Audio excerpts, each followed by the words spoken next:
watching and listening to your interviews because you're not afraid to speak from the heart, and so we appreciate this very much. You mentioned the sports psychologist. Was this the first time that you've worked with one, and how long ago did that start? Yeah. This has been the first time. This is the first time that I had to deal with a sports psychologist, and I've been with him like over a year now. Dr. Kurt Jones, one of the best in the world, and we've been going. It's like my father, man. He's like my brother, my father, like everything in one. My protector. You know what I'm saying? He's just, it's been incredible being with him, working with him. Getting my mind right, because we just, in life, we don't understand who's going through what's going through what. Mental health is a huge issue. It's a big deal. And a lot of people are coming up about different things and stuff. And over the years it has been. And I'm glad that this is a top subject now in the world, because we all deal with a lot of shit. So you heard it for yourself. Deontay Wilder is finally, I believe, off the ayahuasca. Welcome back to the channel. So, some of you guys who were subscribed to my last channel, the channel that got taken down by YouTube last year, will remember at the Day of Reckoning, I believe it was a Day of Reckoning, when the Saudis put on that card where Deontay Wilder went and faced Joseph Parker.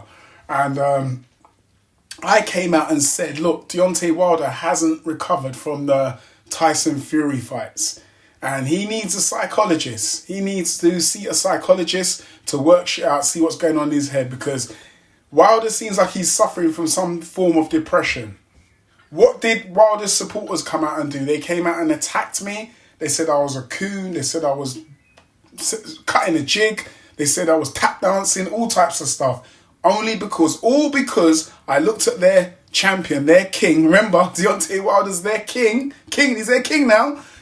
And I criticised him for his performance against Joseph Parker. And I said, he's not all there. He needs a sports psychologist. Something's going on in his head.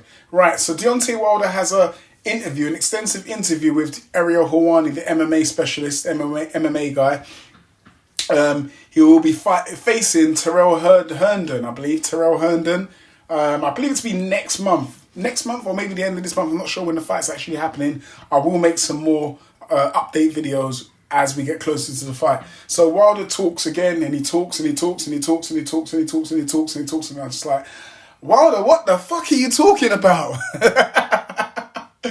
Listen, I think Wilder's talking about his wife, and I think he's talking about his brother, because Wilder talks in riddles. We know this.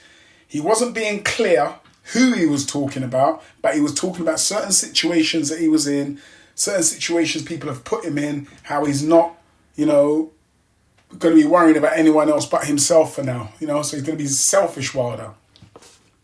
And for some reason, listen, Wilder's spoken to this sports psychologist, and I think I'm hearing something different from him now. He sounds a bit more alive. Maybe he's finally dealt with the Tyson Fury losses, because I feel that he hasn't dealt with those losses properly, right? So now I think he's finally dealt with those losses in his head, and this new sports psychologist is helping him out mentally. And I have a feeling we might see the old Deontay Wilder back against Herndon.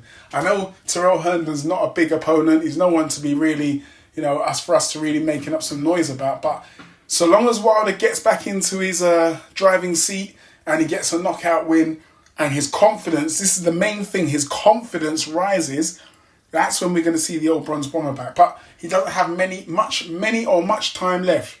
Many fights left or much time left. Wilder's nearly 40, I believe. 39, maybe 38.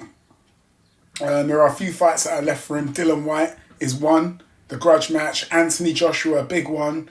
After those two, listen, there's a lot of people who want to face Wilder. Dave Allen's talking about facing Wilder as well. So Wilder's in demand. He's still in demand, believe it or not, even though he's not that WBC champion anymore. A lot of people still want to fight Wilder because he was a champion for 5 years with a high percentage knockout ratio.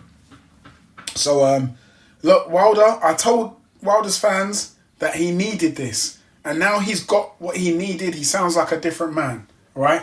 Am I going to get an apology from the Wilder fans? Hell no. Some of them are not even making videos on him, right?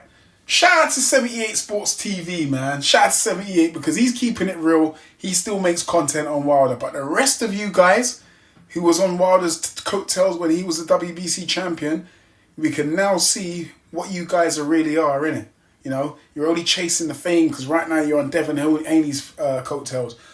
So listen, Wilder's back. I'll be covering Wilder when he does his fight. Maybe I might even go live. Let me know what you think. Deontay Wilder's back. He's got a sports psychologist and hopefully we're going to see a knockout. Anyway, enough said. Do us a favour, smash the like button, hit that bell for notifications to get all the new latest videos.